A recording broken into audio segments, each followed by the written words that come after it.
Je te retrouve avec beaucoup de plaisir ce soir. Nous avons vu hier la destruction. Aujourd'hui, nous prendrons le temps pour aborder un thème important, la désobéissance. Juste avant, prions. Seigneur,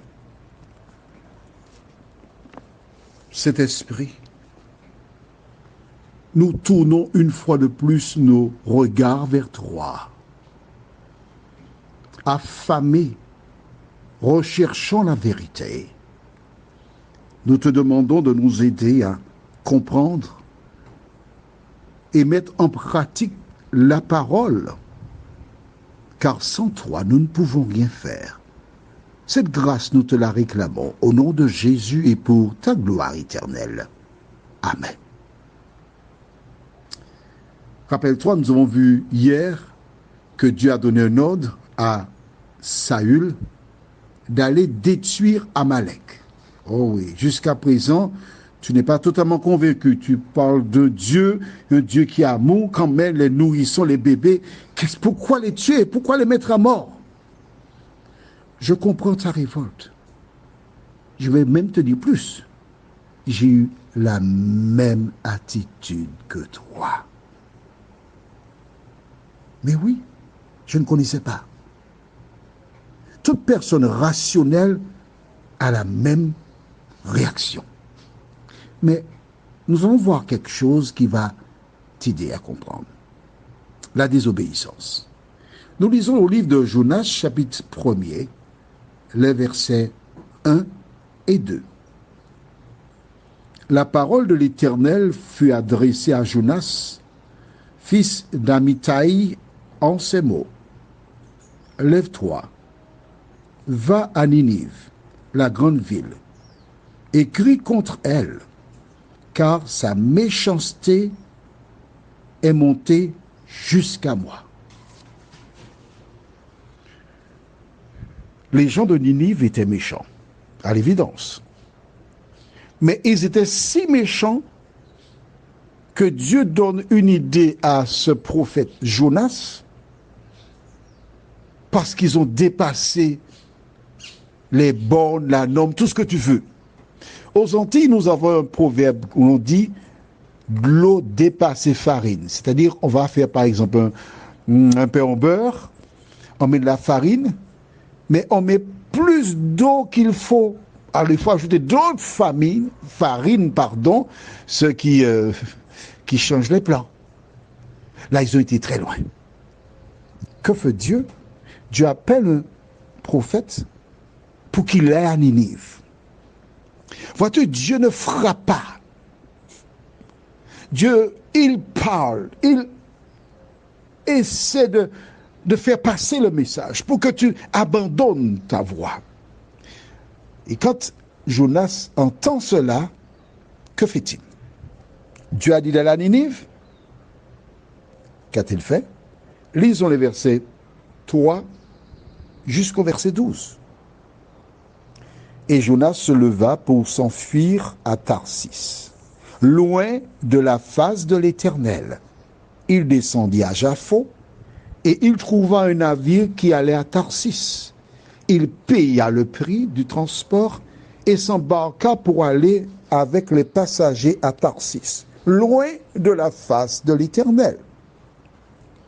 Mais l'Éternel fit souffler sur la mer un vent impétueux, et il s'éleva sur la mer une grande tempête. Le navire menaçait de faire naufrage. Les mariniers eurent peur. Ils implorèrent chacun leur Dieu et ils jetèrent dans la mer les objets qui étaient sur le navire afin de le rendre plus léger. Jonas descendit au fond du navire, se coucha et s'endormit profondément. Le pilote s'approcha de lui et lui dit « Pourquoi dors-tu? Lève-toi, invoque ton Dieu. Peut-être voudra-t-il penser à nous et nous ne périrons pas. » Et ils se dirent l'un à l'autre « Venez et tirons au sort pour savoir qui nous attire ce malheur? Et ils tirèrent au sort, et le sort tomba sur Jonas. Alors il lui dit, dis-nous qui nous attire ce malheur. Quelles sont tes affaires? Et d'où viens-tu? Quel est ton pays? Et de quel peuple es-tu? Il leur répondit, je suis hébreu, et je crains l'Éternel, le Dieu des cieux qui a fait la mer et la terre. Ces hommes eurent une grande frayeur, et ils lui dirent, pourquoi as-tu fait cela? Car ces hommes savaient qu'ils fuyaient loin de la face de l'Éternel, parce qu'il le leur avait déclaré. Et lui dirent, que te ferons-nous pour que la mer se calme envers nous? Car la mer était de plus en plus orageuse. On s'arrête ici. Dieu a parlé à Jonas, comme il parle à Lily, comme il parle à Rosie, comme il parle à Jean-Claude. Et que font-ils? Le contraire de la parole de Dieu.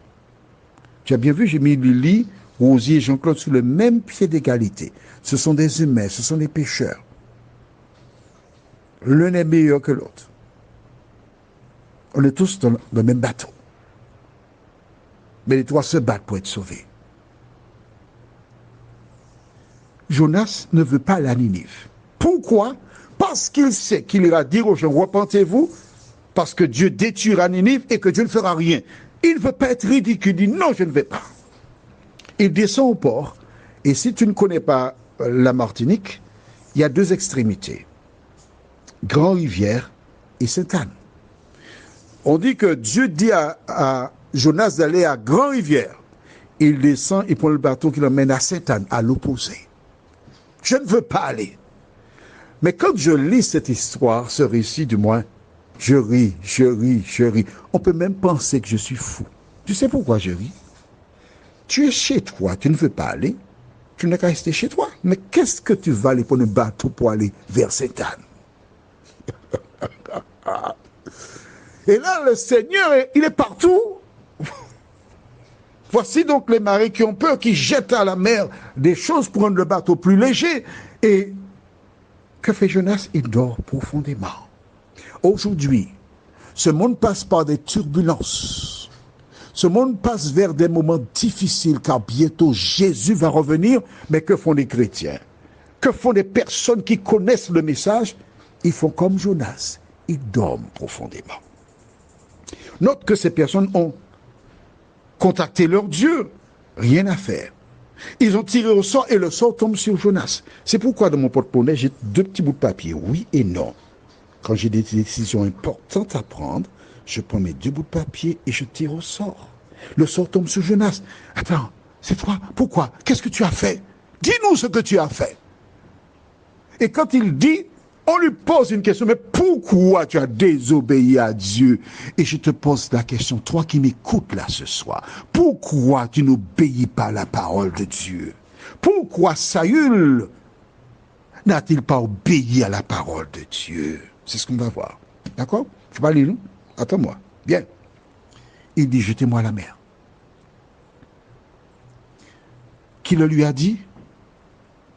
La Bible ne le dit pas, mais moi je crois que le Saint-Esprit lui a dicté cette parole.